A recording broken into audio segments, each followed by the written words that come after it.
Hadirin wal hadirat, ibu bapak sekalian yang dimuliakan Allah Subhanahu wa taala.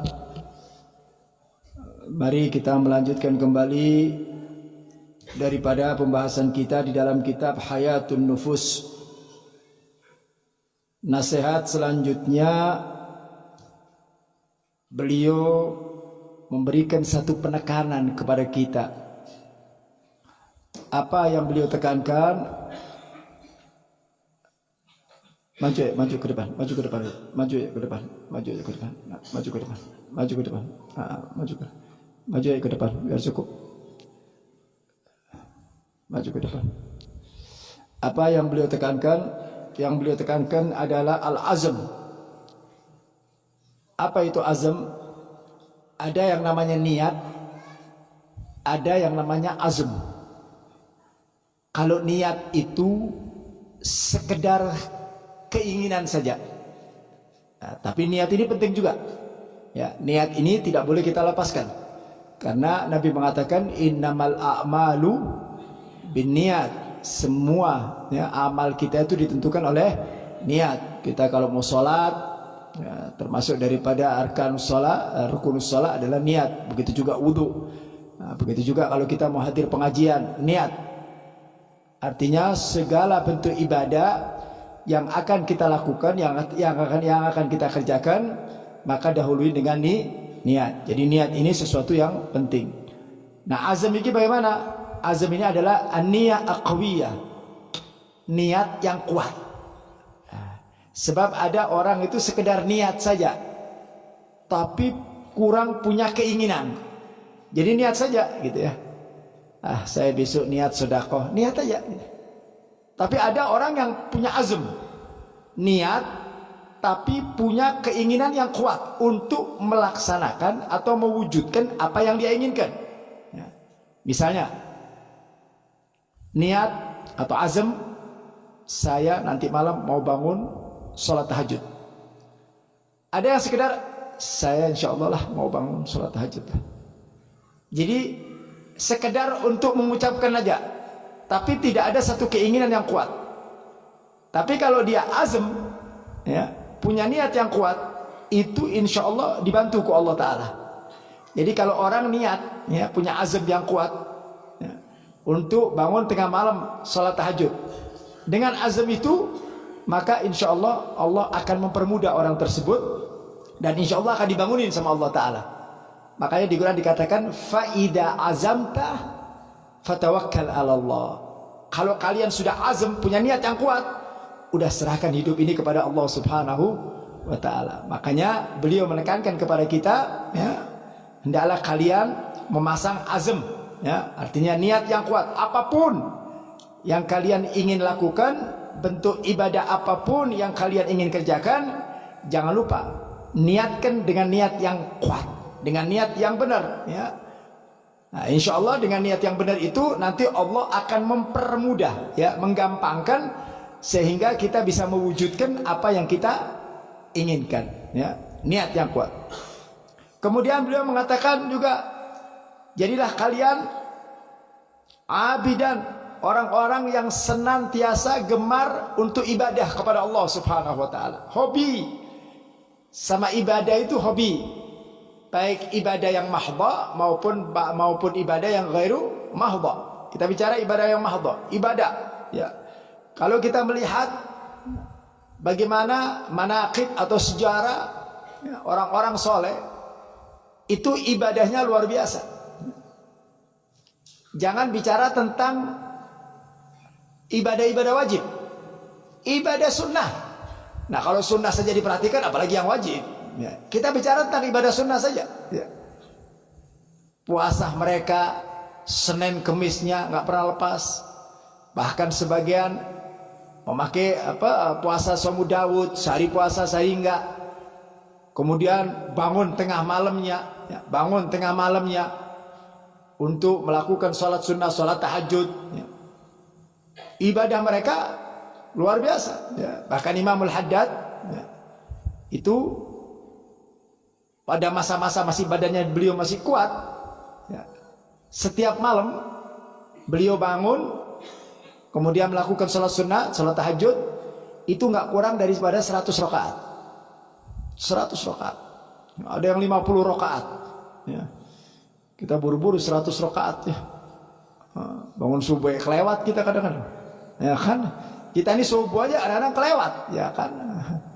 Padahal di sana banyak sekali yang dijanjikan oleh Allah, satu kenikmatan, satu hadiah, satu pahala yang besar, ya. Baik itu salat sunnatul fajar, sebelum salat subuh salat sunnatul fajar, habis itu salat subuh, kemudian ada salatul isyraq, ya. Disambung lagi dengan salatul duha. Itu banyak sekali fadail, keutamaan-keutamaan yang diberikan atau pahala-pahala yang dijanjikan oleh Allah Subhanahu wa taala kepada mereka-mereka yang menjalankan hal tersebut. Nah, ibadah ini itu yang akan menjadikan satu jalan untuk mengangkat kedudukan dan derajat kita di hadapan Allah Subhanahu wa taala.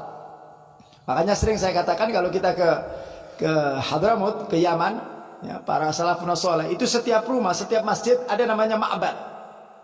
Ma'bad itu tempat sujud, tempat ibadah. Jadi setiap rumah, mereka itu punya, setiap rumah punya ruang khusus untuk ibadah. Nah, jadi kalau mereka bangun rumah itu disediakan dulu, ya, satu tempat khusus kira-kira 2 meter kali 2 meter atau 1 meter kali 2 meter. Ya, saya pernah masuk di ma'badnya Al Habib Abdullah bin Abu Bakar Al-Aidrus di Masjid Segaf. Saya pernah masuk di situ. Itu ukurannya nggak banyak, 1 meter kali 1,5 meter mungkin kali. Ya, itu kalau duduk di situ tutup pintunya pengap-pengap. Ya, tapi mereka menikmati ibadahnya luar biasa. Ya. Tempat yang kecil, nggak ada AC, nggak ada kipas angin, nggak ada apa.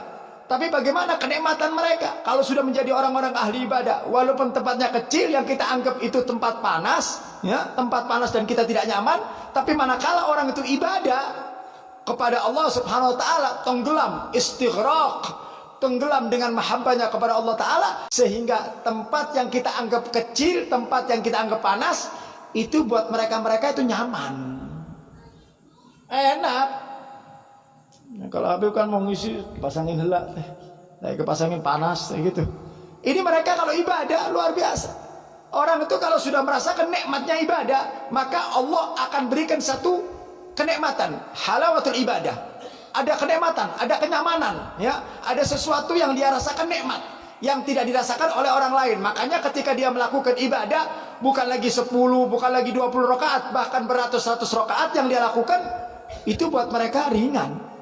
Ali Zainal Abidin fi kulli lailatin 1000 marrah.